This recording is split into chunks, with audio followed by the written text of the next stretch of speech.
वाचक आहेत का? नक्की असतील, पण तुम्ही पोचू शकता आहात का? तर नक्की त्या प्रमाणात नाही. 35 काही जिल्हे आपले जे आहेत त्यातील अर्ध्या जिल्ह्यांमध्ये साहित्यिक पुस्तकाची दुकानं नाही. Out of site is out of mind. Yes, पुण्यात मी हा प्रयोग केला होता आणि 50 मेडिकलच्या दुकानात. बंगालमध्ये क्वचितच एखादा माणूस मिळेल जो म्हणेल की फेलुदा मी वाचलेलं नाही. त्यांचं भाव विश्व बरोबर जोखून ही पुस्तकं लिहिली गेली. मंडळी, सध्या अख्ख्या जगभर म्हणजे भारतभर विशेषतः सगळ्यात जास्त ओरड केली जाते की हल्लीची तरुणाई वाचत नाही. पण असं असलं तरी पुस्तकं छापली जात आहेत.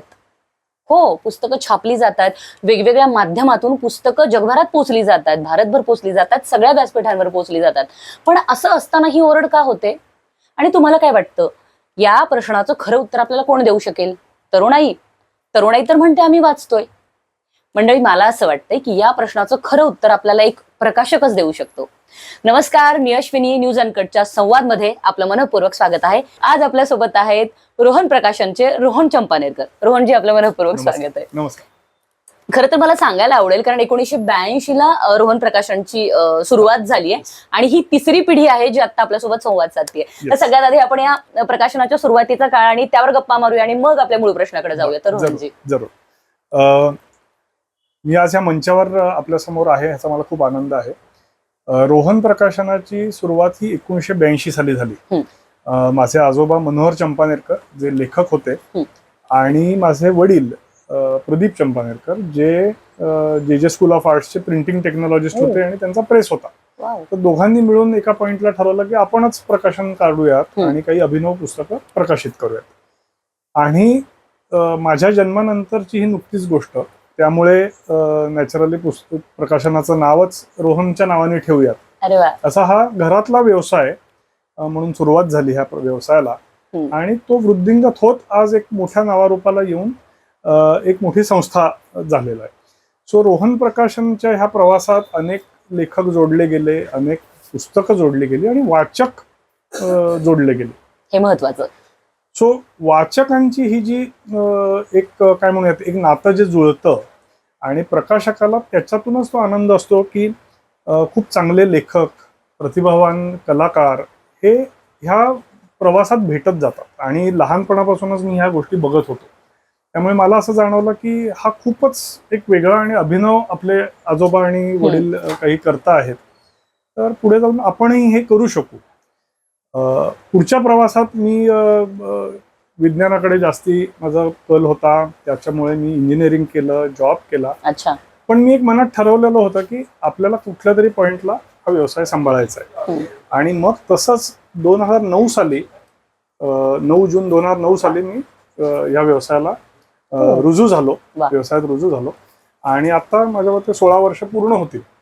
तर हा जो 40 म्हणजे 42 वर्षांचा प्रवास आहे, त्या प्रवासात अनेक गोष्टी आम्ही बघितल्या. म्हणजे मी रोहन प्रकाशनाच्या या प्रवासातून तुमच्या प्रश्नाच्या किंवा आजच्या मुद्द्याकडे येईल की ह्याच्यात आम्ही अनेक प्रकारचे वाचक बघितले, अनेक प्रकारचं लिखाण प्रसिद्ध झालं किंवा काय घडतं आहे, ट्रेंड्स काय आहेत जसं आपण म्हणतो तसे आपल्याला बघायला मिळतात. आणि त्याच्यातून एक नवनिर्मिती करत राहायची आणि लोकांपर्यंत पुस्तकं पोचवत राहायची, हा एक मानस आमच्या मनात किंवा असं म्हणूया हा दृढ निश्चय आहे. बरोबर. मी असं म्हणेन की सुरुवातीच्या काळात म्हणजे अगदी 2015 पर्यंत पुस्तकांना खूप मागणी होती. ती मागणी एक ते काय म्हणूयात, ती एका पिढीपर्यंत त्याला खूप वारसा होता. लोकांना ते सवयी होत्या, घरातलं ते वातावरण होतं, कल्चर होतं. पुढे काय झालं, एका पॉइंटला सगळ्या गोष्टी डिजिटलकडे जाऊ लागल्या. बरोबर आहे. त्या होणार होत्या किंवा त्या प्रवासात म्हणजे आम्हाला दिसत होता त्या गोष्टी, म्हणजे आमचा अभ्यास त्यावर सुरू होता. त्यासाठी रोहन प्रकाशन आणि इतर काही 5 प्रकाशनांनी मिळून आम्ही एक अभिनव प्रयोगही थाटला होता. आणि त्याच्यात बऱ्यापैकी प्रगतीही केली होती. पण काही कारणास्तव तो पुढे आम्ही करू नाही शकलो. पण एक कायम जाणवत होतं की पुस्तकांना तशी मर्यादा असणार आहे, म्हणजे इतर प्रोफेशन्सच्या मानाने. पण त्याच जोडीला इकडचा एक जो वाचक आहे तो आपल्या मातीशी जुळलेला आहे, त्याला त्याच्याविषयी कौतुक आहे. आणि प्रकाशनातून किंवा लेखकाला किती पैसे मिळतात याहून अधिक सॅटिस्फॅक्शन किती मिळतं इट ते मॅटर्स. खूपच मोलाचं आहे. कारण लोक तुमच्याशी तशा प्रकारे तशीच लोक तुम्हाला भेटतात, तशा वातावरणात तुम्ही असता, ही एक वेगळी गोष्ट आहे, वेगळा आनंद येतो. आणि म्हणजे मी जेव्हा जॉईन झालो तेव्हा वडिलांना तेच सांगितलं होतं की मी येतोय, मला सॅटिस्फॅक्शन जास्ती वाटेल असं मला वाटतंय, पण त्याच जोडीला मी काळजी नका करू, आपण पैसेही आणू याच्यात. हे महत्वाचं आहे जास्त. तर तशा पद्धतीनेच काम सुरू झालं किंवा आम्ही करत आलेलो आहे आणि त्याला वृद्धिंगत करत मी आणलं. 2015 पर्यंत प्रदर्शनं खूप व्हायची. हो. महाराष्ट्रात जवळपास 100 महत्वाची प्रदर्शनं व्हायची, हो. ज्याच्यातून एक खूप चांगला म्हणजे पुस्तकं खूप प्रमाणात पोचायची, चांगली विक्री व्हायची. हो. ह्या सगळ्याला खीळ बसली ते नोटाबंदीपासून, आणि जीएसटी आला. मग त्याच्यानंतर थोडं वातावरण बदललं, आर्थिक घडी थोडी विस्कळीत झाली. त्याच्यामुळे प्रदर्शनं बंद झाली आणि त्यामुळे मोठा फटका बसला.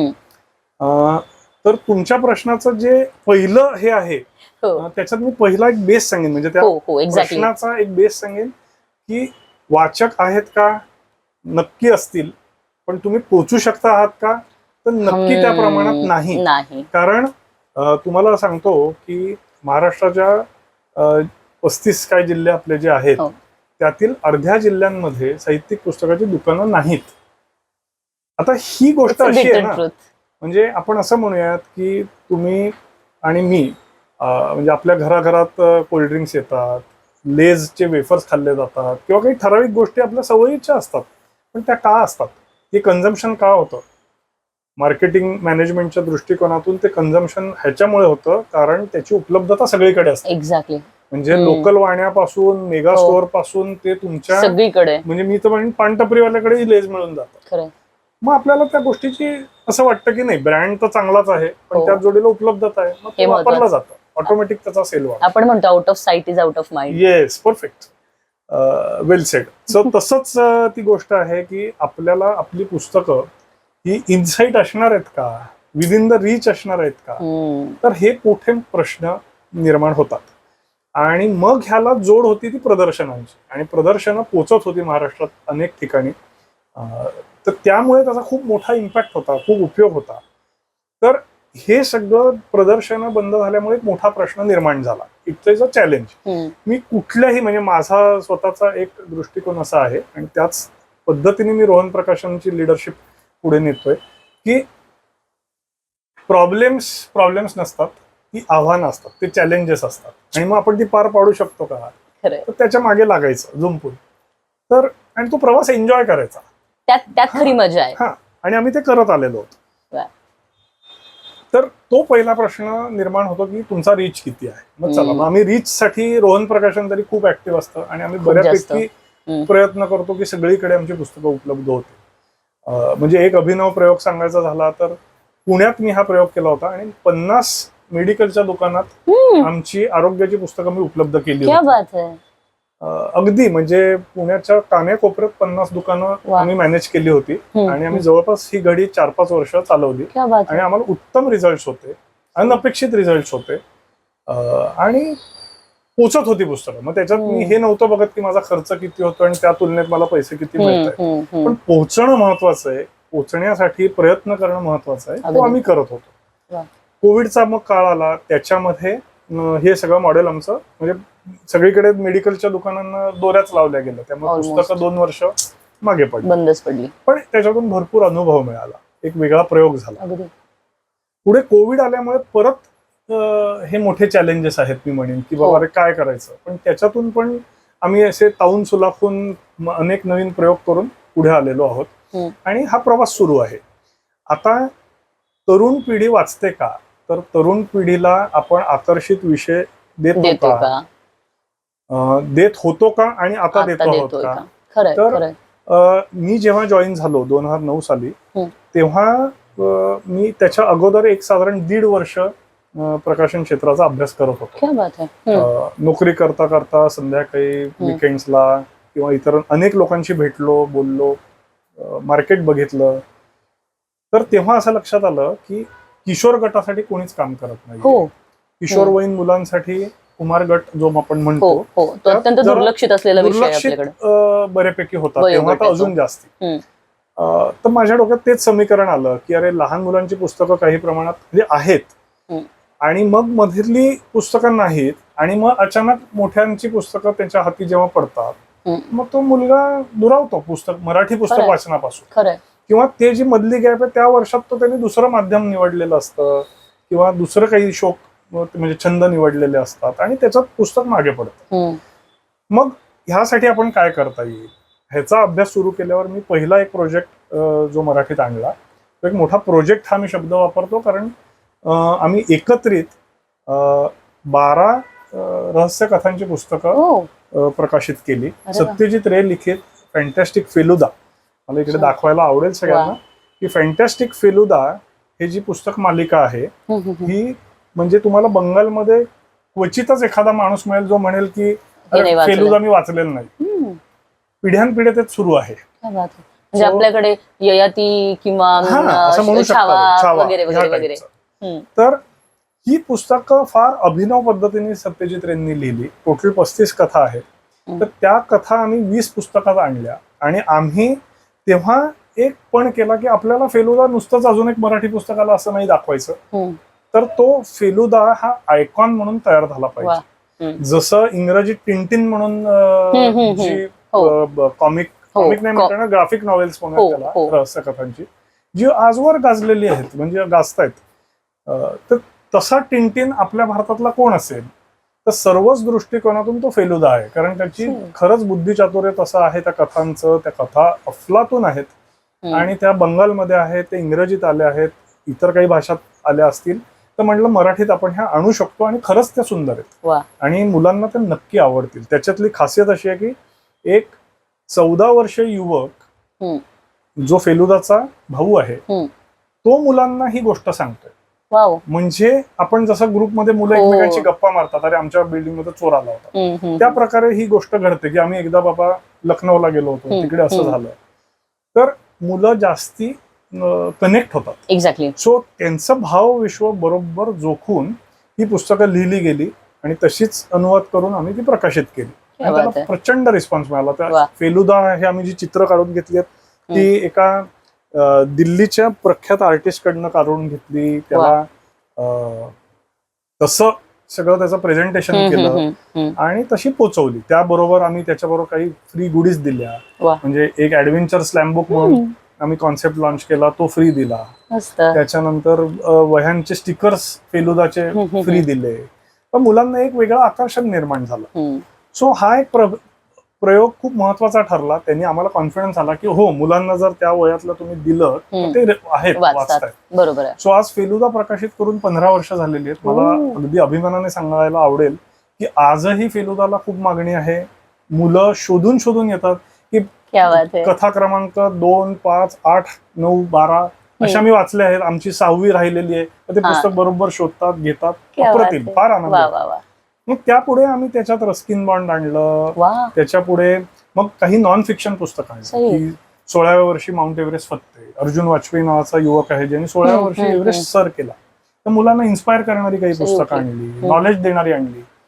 बबडू बँकेत किंवा MBA वय वर्ष 16 अरे हे पण नॉलेज दिलं. इंटरेस्टिंग. हा. तर अशा वेगवेगळे प्रयोग करून आम्ही ती हे केलं.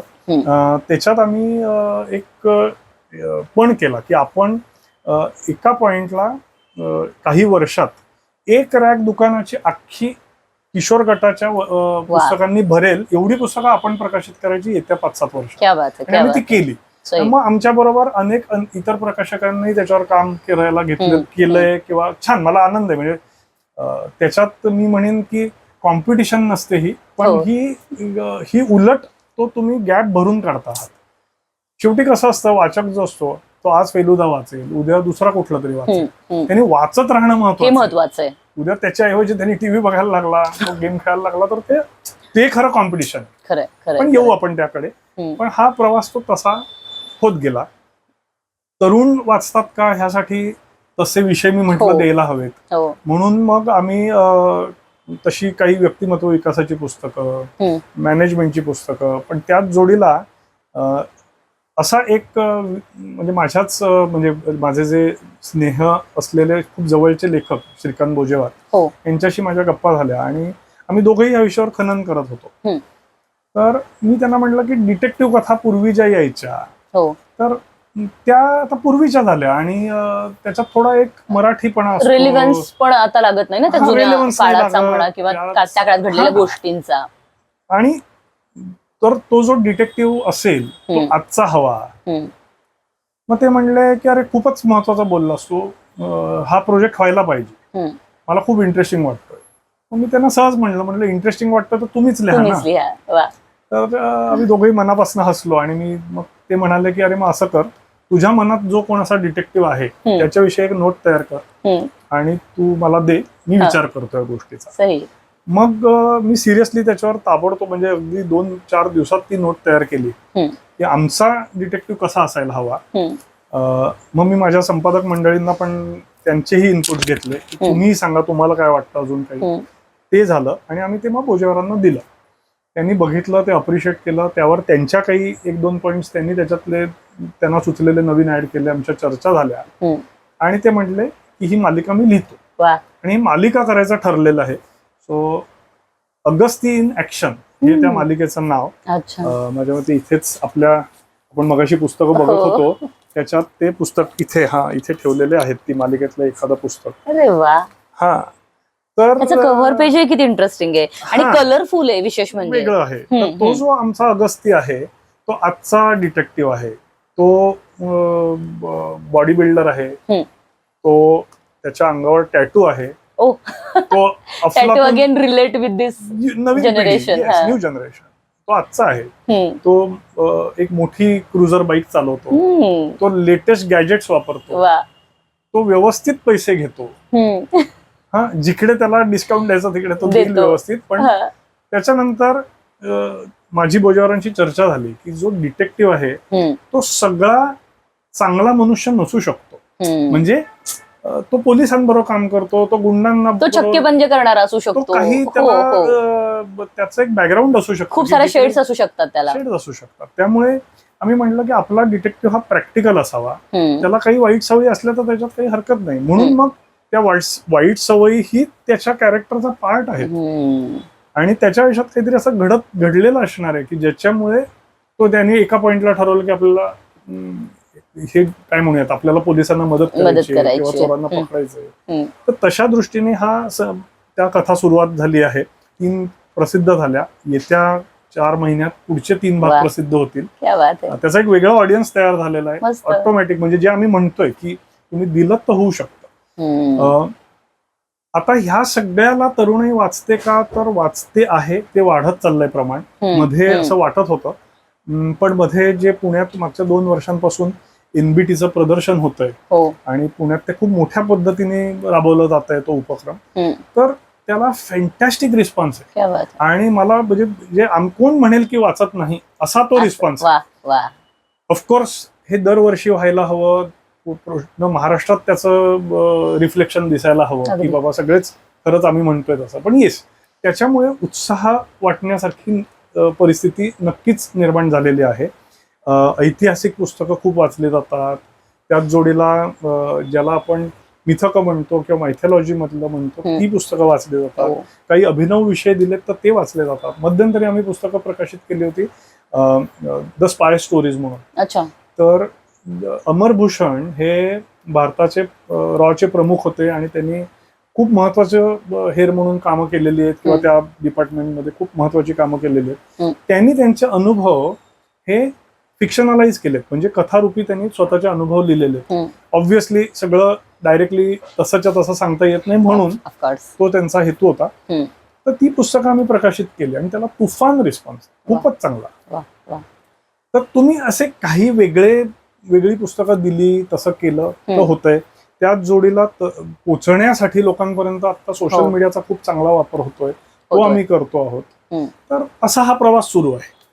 Very interesting. म्हणजे इतकी मजा आली, असं वाटतं की नाही तुम्ही बोलावं फक्त मी ऐकते. आता मी ऐकायच्या झोन मध्ये गेलीये. एरवी मी बोलायच्या झोन मध्ये असते, आज ऐकायच्या झोन मध्ये. हरकत नाही. सो पुन्हा मूळ मुद्द्यावर येते. आता जसं आपण म्हणालात की मुलांना दिलं तर नक्की ते वाचणार आहेत, पण जर तुम्ही ऑब्झर्व केलं असेल तर या काळामध्ये मराठी मुलं सुद्धा इंग्रजी अनुवादित पुस्तकांकडे थोडीशी वळली, म्हणजे chicken soup for the soul सारखी सिरीज असेल किंवा अन्य पुस्तकं असतील. सो पण मूळ जे मराठी लिखाण आहे, जे मातीतलं लिखाण आहे असं आपण म्हणू शकतो, त्याच्याकडे थोडासा कानाडोळा होतोय असं वाटतंय का तुम्हाला एक प्रकाशक म्हणून? हे बघा, आता कसं आहे माहितीये का, आजकालची जी मुलं आहेत ती प्रॅक्टिकली ग्लोबल सिटीजन्स आहेत. हो. इंटरनेटमुळे, नेटफ्लिक्समुळे हो. त्यांना सगळं एक्सपोजर आहे. खरंय खरंय. ओके, तर इंग्रजीमध्ये काम अफलातून झालेलं आहे आणि होत होत आहे. आहे. आणि ते मुलांपर्यंत पोहोचवण्यासाठी जी यंत्रणा आहे, म्हणजे असं म्हणूयात प्रकाशक, तो लेखक, त्याच्यानंतर वितरण करणारी यंत्रणा, पब्लिसिटी करणारी यंत्रणा, आणि मग त्याला काही गोष्टी हा पण कारणीभूत आहेत की आजकालची मुलं जास्त इंग्रजी माध्यमात आहेत, घरी ते वातावरण आहे, त्या सगळ्याचं कॉम्बिनेशन म्हणून हे गोष्टी पोचतायत त्यांच्यापर्यंत अधिक. त्याचा प्रभाव नक्कीच त्यांच्यावर जास्ती आहे. ओके, पण आपण महाराष्ट्र म्हणालो तर महाराष्ट्रात आपण दोन भाग जरी म्हणालो की बाबा एक शहरी महाराष्ट्र आणि एक निमशहरी किंवा रेस्ट ऑफ महाराष्ट्र आपण ज्याला ग्रामीण म्हणू शकतो आपण, आणि अगदी ग्रामीण, पण परत म्हणण्याप्रमाणे तेच आहे की ही पुस्तकं तिथपर्यंत पोचतायत का किंवा असं, आणि प्रदर्शनं होत होती त्याच्या तिथपर्यंत ती जात होती. तर ह्यात कसं आहे, परत विषय तिथूनच सुरुवात होते असं मला वाटतं. म्हणजे बेस्ट मार्केटिंगसाठी बेस्ट प्रोडक्टही हवं, आणि त्याच्यासाठी खूप प्रयत्न सगळेच जण करतायत असं मला वाटतं. खूप वेगवेगळे प्रयोग होत आहेत किंवा अभिनव लिखाण केलं जातंय. आजकालच्या मुलांची नस आम्ही सगळ्यांनी बरोबर पकडली आहे का, तर मला वाटतं अजून तितक्या प्रमाणात नाही, अजून खूप स्कोप आहे. म्हणजे एक सर्टन मुलांची किंवा सर्टन ऑडियन्सची आपण पकडलेली असू शकते, तरुणांची पण म्हणा, नुसतं बाल असं नाही म्हणत आहे मी, जनरलच, पण करण्यासारखं खूप आहे. तर त्यामुळे हे असं आपण म्हणूयात की जर चांगलं काही वेगळं केलं तर मिळेल, म्हणजे त्याला तेवढं हेही मिळतं आहे, म्हणजे रिस्पॉन्स तेवढा मिळतो आहे.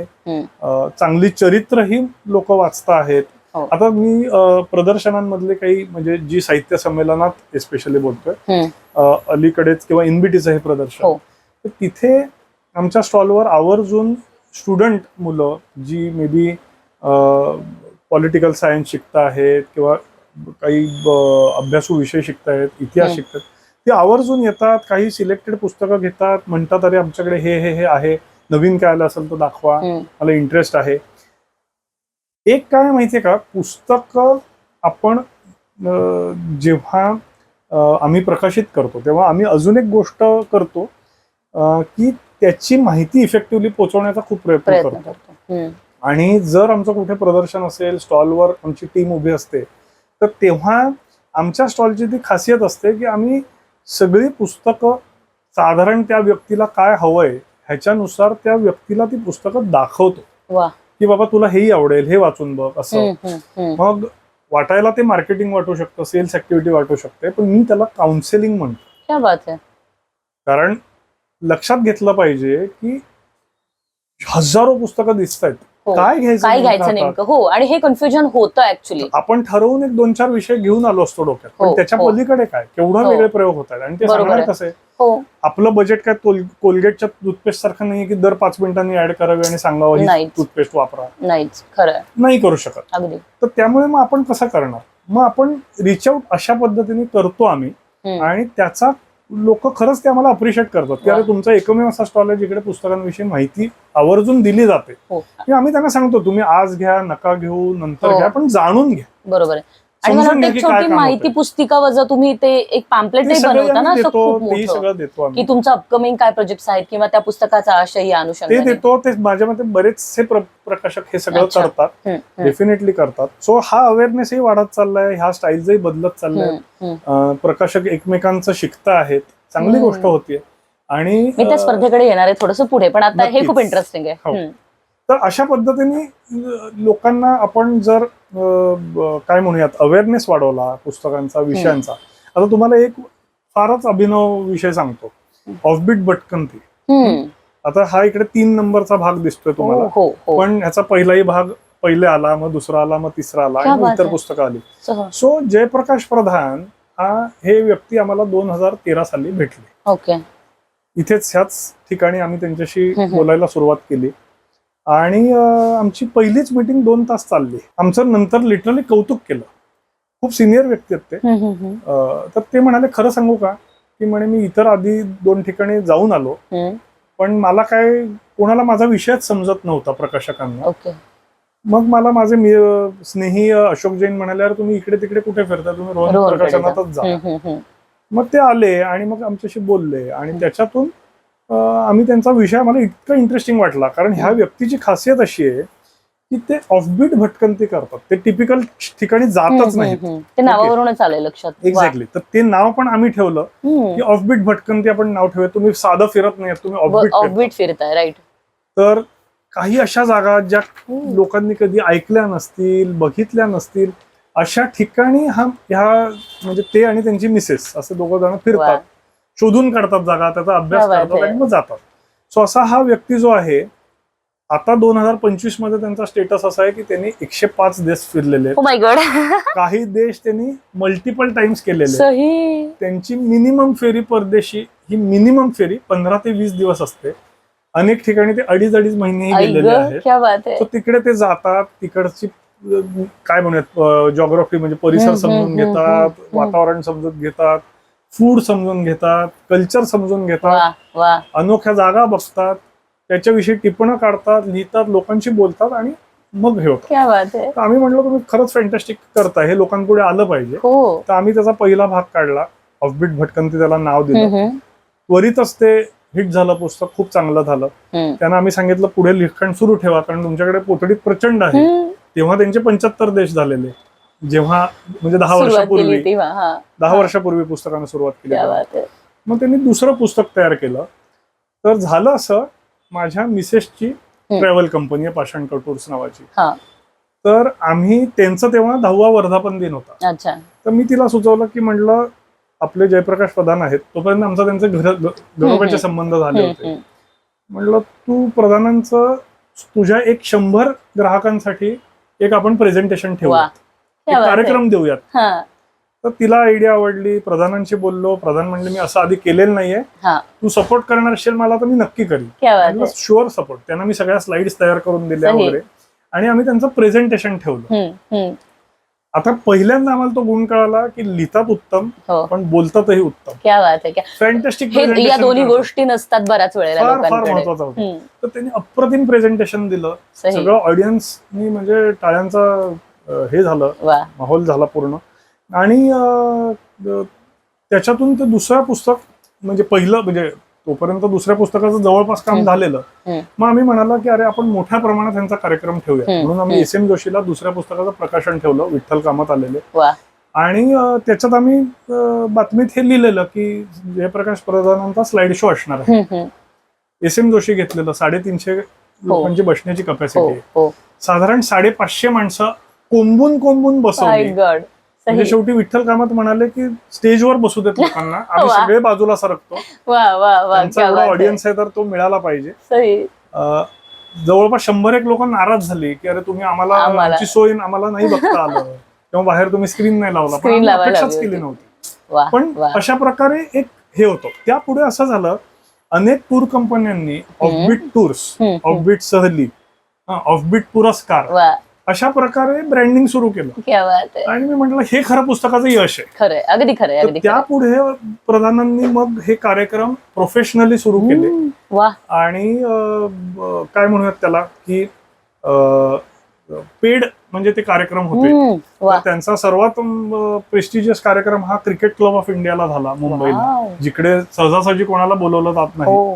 तर तिथे त्यांचा कार्यक्रम झाला आणि लोकांना खूप अप्रिशिएट लोकांनी केला.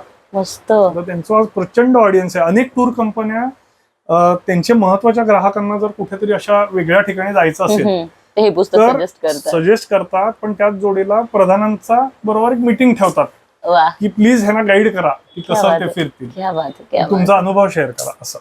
तर अशा पद्धतीने एका लेखकाला एका सगळेच फिरत असतात, पण जर त्याला एक वेगळं कोंदण दिलं किंवा हो. त्याचा जे अनुभव एवढा जो होता त्यांचा, तो आम्ही एका राईट पद्धतीने मांडला आणि त्याच्यातून आज त्यांची 7 पुस्तकं प्रवासाची तयार झाली. वा वा, तर क्या बात ती आहे. पुस्तकं पोहोचतायत, त्यांचा एक फॅन फॉलोइंग तयार झालेलं आहे, त्यांचे कार्यक्रम होत आहेत, त्याच्यातून त्यांना अधिक पैसे मिळत आहेत कार्यक्रमातून.